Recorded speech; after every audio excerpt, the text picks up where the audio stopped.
आदरणीय श्री फडणवीस सर, चंद्रकांत दादा, वासुदेवराव, इतर सर्व मान्यवर आणि माझ्या जमलेल्या सर्व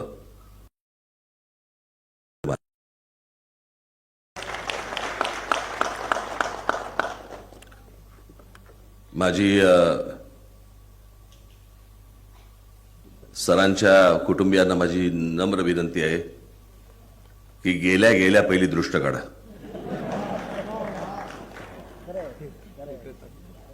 आणि एखादी काढू नका, 10-12 जणांनी काढा.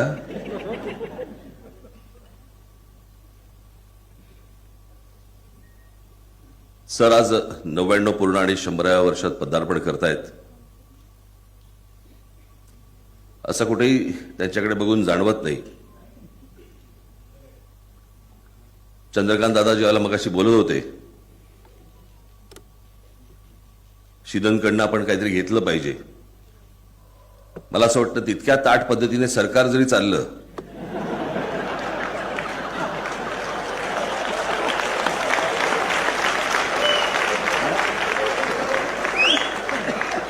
कारण एवढं वय नसतानाही सरकार वाकलेलं आहे. पण जास्ती बाहेरचे लोक घेऊ नका. या झाडाची फळं पाहिजेत, याही झाडाची फळं पाहिजेत. आज खरं तर सरांचं आडनाव फडणीस ने वाचवलं त्यांना. फडणीस म्हणून व्यंगचित्रकार झाले. फडणवीस असते तर व्यंगचित्र झाले असते.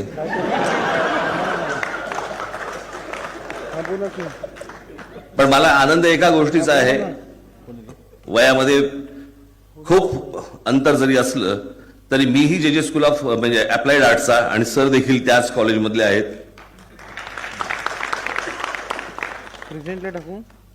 चंद्रकांत दादा, अकादमीची गरज नाहीये. आपण मगाशी उल्लेख केला, अकादमीची गरज नाहीये. आहेत त्या आर्ट स्कूल सुधारल्यात तरी मला असं वाटतं खूप चांगल्या गोष्टी होऊ शकतील. आज जे स्कूल ऑफ आर्ट, जे अप्लाइड आर्ट याची जी हालत आहे, म्हणजे तिथे असलेल्या डीनला साधं फूल पण काढता येत नाही.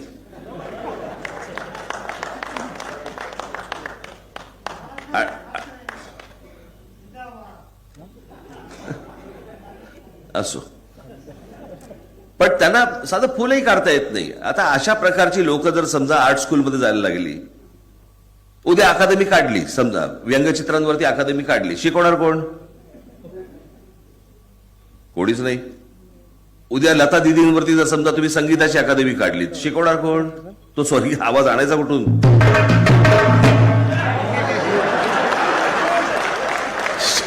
हे मध्येच पेटतात.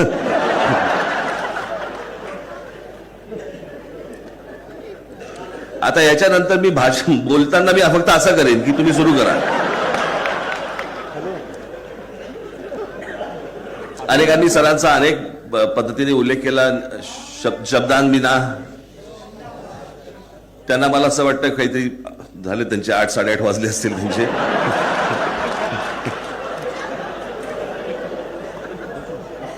त्यांना जरा त्या चित्रकलेचं दालन दाखवून या कोणीतरी.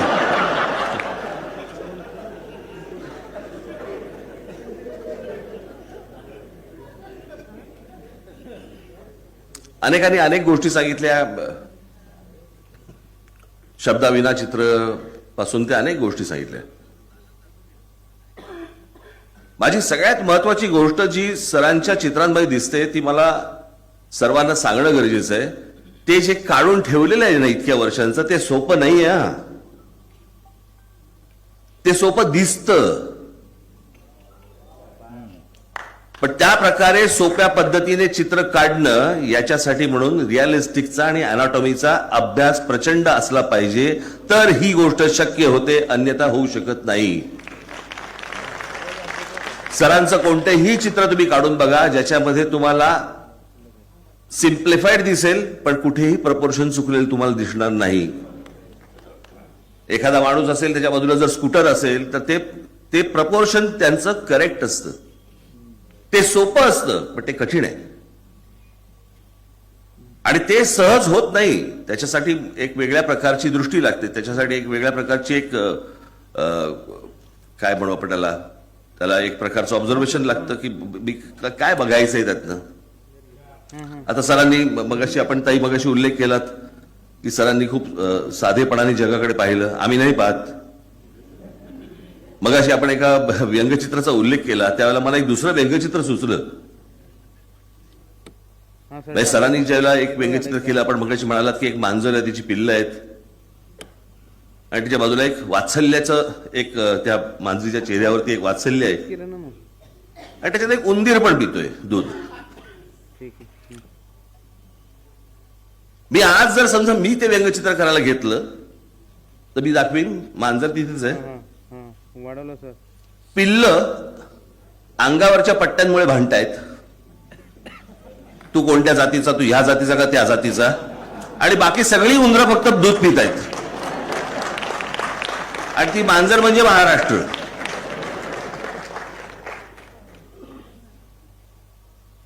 सरांचा जगाकडे बघण्याचा दृष्टिकोन साधा, सरळ, निखळ, पण तो सोपा नव्हे. मी स्वतः एक व्यंगचित्रकार असल्यामुळे, चित्रकार असल्यामुळे त्या सोप्या ओळी काय असतात आणि त्याला किती वेळ लागतो आणि त्या किती कठीण असतात याची पूर्ण जाणीव मला आहे. आज वासुदेवराव इकडे बसलेले आहेत, तेही चित्रकार आहेत. त्यांचं एक अप्रतिम चित्र त्यांचं. त्या चित्रामध्ये ते मला असं वाटतं टाटानी घेतलं तुमचं चित्र. मी जेव्हा तुमच्याकडे मागायला आलो तेव्हा तुम्ही सांगितलं मला टाटानी घेतलं, असं तुम्ही मला सांगितलं. असेल टाटांकडे, कोण जाऊन बघणार. गौतम बुद्धाचे पाय आहेत, त्याच्यासमोर एक हत्तीचा पिल्लू आहे, त्याच्या मागे हत्ती, त्या पिल्लाची आई आहे, हत्तीण आहे, आणि ती हत्तीण त्या पिल्लाला सोंडेने फक्त पुढे ढकलते पायापड. आता हे एका चित्रामध्ये दाखवणं, मला एक खूप जगविख्यात एक चित्रकार होऊन गेले, सरांना निश्चित माहिती असेल, यांना सगळ्यांना माहिती असेल, नॉर्मन रॉकवेल नावाचे.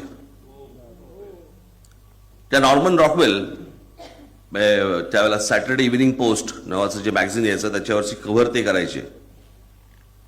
त्यात त्यांच्या संपूर्ण चित्राला कुठेही शब्द नसायचे, पण ते ऑइल पेंटिंग मध्ये करायचे.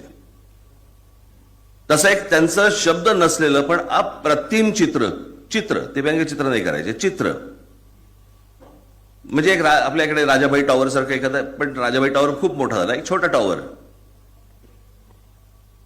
शहरामधला एखादा त्यावेळेचा एक टॉवर, ज्या टॉवरच्या वरती एक घड्याळ, जे घड्याळ पाहून त्या शहराची लोक आपापलं घड्याळ लावतात रोज सकाळी. त्या घड्याळाची दुरुस्ती करणारा एक माणूस तिथे आहे, जो स्वतःचं घड्याळ बघतो आणि ते घड्याळ लावतोय. म्हणजे अख्खं शहर त्या दुरुस्ती करणाऱ्याच्या घड्याळाच्या प्रमाणे चाललंय, त्या घड्याळाप्रमाणे नाही. आता यातला एकच बारकावा, चित्रकार, व्यंगचित्रकार काय बघतो की ते घड्याळ कोणतरी ठीक करत असेल, कोणतरी नीट करत असेल, हे पहिल्यांदा तो विचारता आला पाहिजे. अनेक लोक म्हणतात की तुम्हाला ही कल्पना सुचली कशी, खरंच कळत नाही, कशी आली, काय आली, कुठून आली, कळत नाही. पण सरांच्या चित्रामधली सगळ्यात महत्वाची गोष्ट म्हणजे कल्पना आणि उत्तम रेखाटन हे जेव्हा येतं त्यावेळेला त्याचं उत्तम चित्र किंवा उत्तम व्यंगचित्र होतं. जर नुसतीच कल्पना चांगली आहे आणि चित्र खराब काढलेलं आहे, कधी काही त्याचा उपयोगच होणार नाही, त्याचा काही प्रभावच पडणार नाही. उत्तम चित्र काढलंय पण कल्पना दळिद्री, काही प्रभाव पडणार नाही. मला असं वाटतं इतकी वर्ष उत्तम कल्पना आणि उत्तम रेखाटन सरांनी गेले 75 वर्ष ते सर करतायत, हे काही साधी सोपी गोष्ट नाहीये. मी अनेकदा म्हणतो की चुकीच्या देशात जन्माला आलेली माणसं आहे ती. आज सरांसारखी व्यक्ती जर समजा युरोपात जन्माला आली असती तर सरकारला सांगायची वेळ आली नसती की दालन काढा, तिथे असतंच.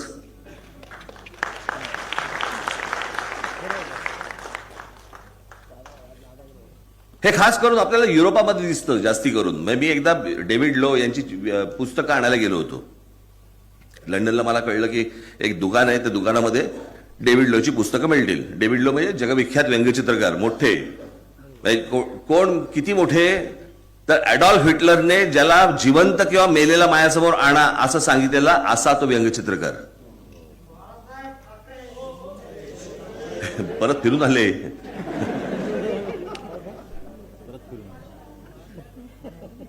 मी त्या दुकानात गेलो. एक वयस्कर माणूस, साधारणपणे एक 70-72चा माणूस त्या काउंटरवरती बसला होता. त्याच्या बाजूला असे 2-3 रॅक होते. मी त्यांना विचारलं, म्हटलं मला डेव्हिड लोची पुस्तकं पाहिजेत. तर त्यांनी जस्ट असं भारतीय चेहरा असं केलं. मी त्यातली डेव्हिड लोची पुस्तकं काढली, अशी बाजूला काढली, बरीच काढली. त्याच्या किमती बऱ्याच होत्या. सर्वसाधारणपणे त्यांनी माझ्याकडे अत्यंत तुच्छपणे पाहिलं, कारण भारतीय चेहऱ्यावरती खरेदी करणार असं काही दिसत नाही. हे हल्ली बदललंय. आता मी परदेशामध्ये जेव्हा गेलो होतो, त्यावेळेला एका ठिकाणी गेलो, त्यावेळेला माझ्या बायकोने काहीतरी खरेदी करायला गेली, तर तिने त्या बाईने विचारलं की तुम्ही अंबानी फॅमिलीचे आहात का म्हणून. त्या हल्ली कळायला लागलं आजकाल. तेव्हा ते तसं नव्हतं. मग मी ते पुस्तकं घेतली. पुस्तकं घेतल्यानंतर मी त्याला किंमत विचारली. किंमत विचारल्यावरती त्याच्या लक्षात आलं हे पैसे देणार आहेत. तो उत्साहात आला, खाली गेला. मग त्यांनी एक काही मग्ज होते, आपण कॉफीचे मग्ज असतात तसे मग्ज होते, त्याच्यावरती डेव्हिड लोची चित्र होती. ती मला वरती आणून दिली की हे तुम्हाला हवंय का वगैरे वगैरे. मी ते सगळं कलेक्ट केलं, घेतलं वगैरे वगैरे. आणि मग त्याला विचारलं, तू काय करतो? बाबा ना, मी तुम्हाला सांगतो, मला ना धक्काच बसला. मी त्या माणसाचा, सर्वसामान्य एक माणूस होता, मी त्याला विचारलं, म्हटलं काय करतो? त्या माणसाने, तो काउंटरवरच्या माणसाने, जो दुकान ते चालवत होता, त्यांनी पॉलिटिकल कार्टून्स याच्यावरती पीएचडी केली होती. आणि ती पीएचडी करून तो ते दुकान चालवत होता. मी तशा प्रकारचं माहिती, एखादं पुस्तक, एखादं चित्र, एखादं व्यंगचित्र किंवा व्यंगचित्रकार यांची माहिती असलेले असा तो एक दुर्मिळ बघितला माणूस मी.